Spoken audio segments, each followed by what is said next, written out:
we're talking about the New York primary. This had been pushed to June. My understanding is have they decided that they're going to do it all by mail at this point? As of right now, yes.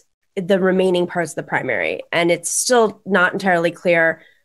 I could be wrong, but I heard that everybody's getting a ballot as of a couple of days ago.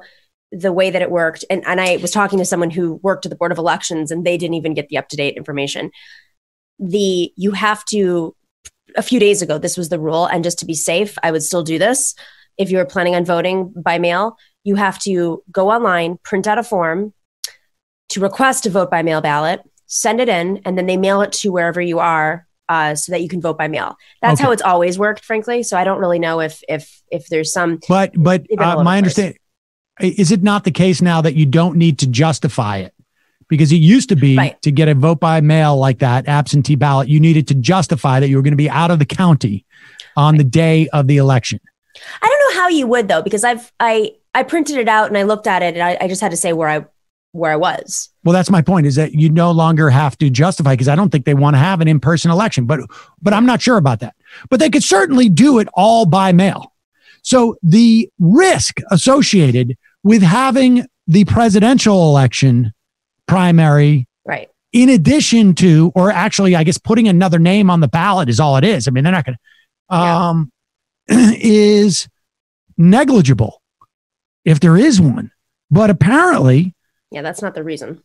New York Board of Election co-director Douglas Kellner got the message probably from Andrew Cuomo, and you know this probably better than I do.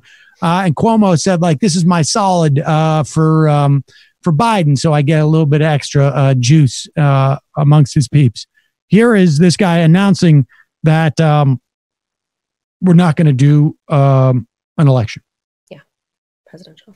And what the Sanders supporters want is essentially a beauty contest that, given the situation with the public health emergency that exists now, seems to be unnecessary and indeed frivolous.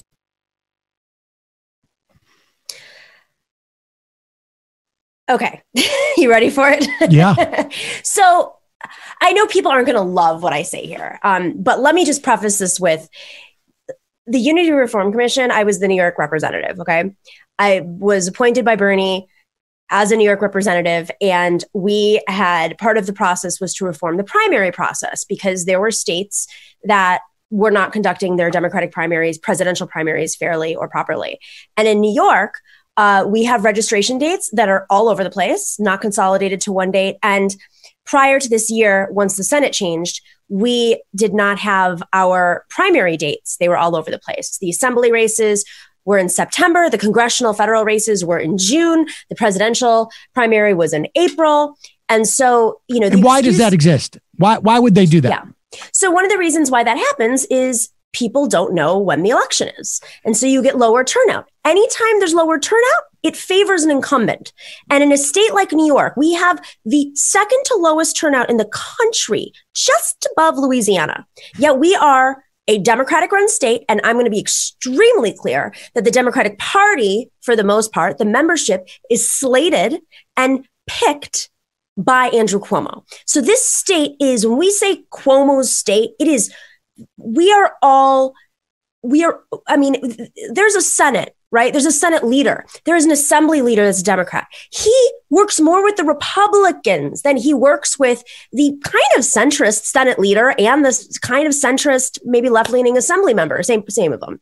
So, this is a situation that is, he had the IDC so that he could appear to be progressive when he was vetoing, so he didn't have to veto legislation. We know what the jam is. Electoral reform should not be a controversial reform. Yet he used the IDC to block any electoral reforms. Then when the Senate became Democratic, we passed some in the last year, so it's slightly better. With that being said, I think Bernie made the wrong move here. And I know a lot of people don't really understand what I'm saying here. First off, Bernie's own campaign, or whatever's left of it, advisors, didn't know when the budget was passed. So their entire excuse was that, this was supposed to happen during budget negotiations, and they listed this date, and it was a few days after the budget was passed. My concern with the Bernie campaign senior advisors is that they never really took political party politics and machinations seriously enough. And in a state like New York, if you are going to create this fight, if you are going to use a legal strategy, if you are going to ask that all these activists run as delegates, you better be prepared and you better have a smart strategy. If you go for the king, right, you don't want to miss. You might as well. And that's the problem with Cuomo, is that he knows that. And because we tried to get these reforms passed after the New Reform Commission, and what happened was, first off, we lost. It was a hard fight. We had planned out months in advance. We had brought in coalition groups. The coalition was not broad enough. It was not strong enough. And it was happening simultaneously with the IDC. So I think they all worked together, because at the end of the day, the IDC was taken out. But that required an extraordinary amount of organizing and strategy and coalition building.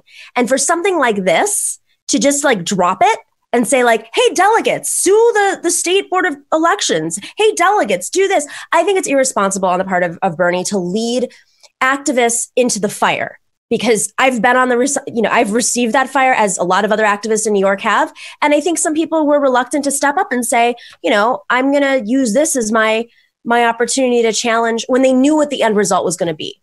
Right. So I think, this is extremely frustrating, but it's also part of a bigger narrative. If Bernie really wanted to impact this, I would have gone to Biden himself as Bernie Sanders, the human being, and said, Biden, will you join me in saying that the primary, in the name of democracy, in the name of helping down ballot races, in the name of having a vibrant party, we want to keep the primary because people just want to exercise. Biden's going to win. Okay. It's not a question. And frankly, Bernie's not even going to get that many delegates, because most people think that Bernie's out of the race. But this is really, it seems to me, about helping challengers. Yes, so Jamal Bowman with Elliot Engel. There's two progressives in that race. Yes. And there's no polling. So there's no way of knowing. No way of knowing. That's true. And there's others. I've interviewed many people running, challenging across New York. And they want to protect the incumbents. And the way you do that is by making sure that people are not tuned into the race, because Bernie and Biden aren't basically competing.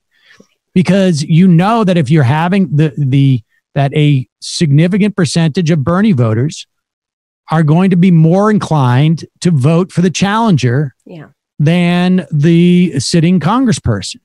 And this is, it's that naked, and it's really, I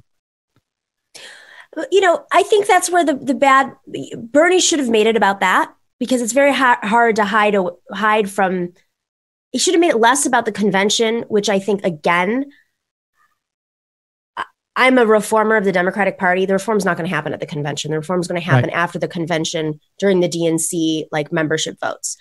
We played this game before. We saw what happened afterwards. We don't have any leverage now. You think that suddenly, if we pass a progressive platform again, that every single Democratic nominee is going to run on that? I'd like to see Joe Manchin run on that platform. I'd like to see Barbara Feinstein run on Barbara Boxer's. But the point you're making is that he should have been focused more on building the next generation of progressive leaders and Congress people, because this is where to the extent that he could exert any power, that's the real power. That's right. What you're saying is that, yes, he could have gone in with more delegates into the convention. He could have had more of a say in the rules committee or the platform committee. But at the end of the day, the platform and the rules committee are what they are. What really matters is getting people in these seats in Congress who are going to support other progressives like AOC and Omar and Tlaib and Presley and Porter and et cetera, et cetera. Get more bodies, younger. They're all younger than, we have Congress people from New York who've been in there for decades, and they function like that. And the only way we're going to get real change is to get this new generation, these younger generation, both in, like literally in terms of age, but also this new generation in terms of the way that they perceive politics. Yeah. They got to get in office. And the way you get them in office, at least at this point, in terms of what Bernie Sanders can do, is really, I can help them fundraise, and I can make sure that I'm bringing out my people to vote for them. That's right. And that's it. And no presidential primary. I also believe that because it's like common knowledge that Bernie Sanders is not running for president anymore. And because some of these districts, they're not Jamal Bowman's district, Andam's district, Elliot Engel's district. That is a universe of 700,000. I talked to somebody who works in that district, and they were like, even if Bernie were on the ballot, it would still only, the people who would think that Bernie's still running for president and turn out and would not vote for, would be influenced to vote for down ballot that weren't already showing up just to vote for down ballot is still very minimal. Right. So at the end of the day, I actually don't think the presidential primary, I think it's more of a theory than it is an actuality, especially in the era of COVID. With mail-in ballots. I mean, it's a tough proposition to test, but I can say this. I do know that in Wisconsin, I think they felt very grateful that if there was going to be, because they had a lot of not just primaries, but general election things to vote on there. Right. I think they were very, very happy that Sanders had stayed in, at least for that race. Now it's not analogous because that's the way that they won that Supreme Court seat. And that was different. But I mean, yes, it's different. There are people like Melanie Dorigo, who's running against Tom Suozzi. He is a disgusting Democrat who literally caucuses with Republicans, and he part of his district is in Queens. She's an extraordinary candidate. She's getting smeared. You know how much it would impact her. I mean, I say this with AOC too, and all people who have perceived power in the progressive movement is what I love about what you're doing with Ring of Fire. When they have early support, not late support when it's politically expedient and obviously works to their advantage, but that early support, the way Ro Khanna does it, helps these candidates fundraise, get press, endorsements. It helps them build coalitions. They need stakeholders there. And now, I mean, I'll say this about my own race. Listen, Bernie's not running for president anymore. I don't care. If he had endorsed me in my race, it would have been done. Case closed. I also wouldn't have been smeared and attacked.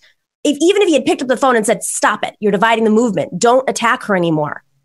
I think that this is the kind of politics our leaders need to understand, and especially the ones who have faced challengers, that the more you're there to support the others out there who you might be talking to behind the scenes all the time and giving them advice, to actually, there's no loss if Bernie supports Samalise Lopez in the Bronx. If anything, she's suddenly very likely going to win that seat. Right.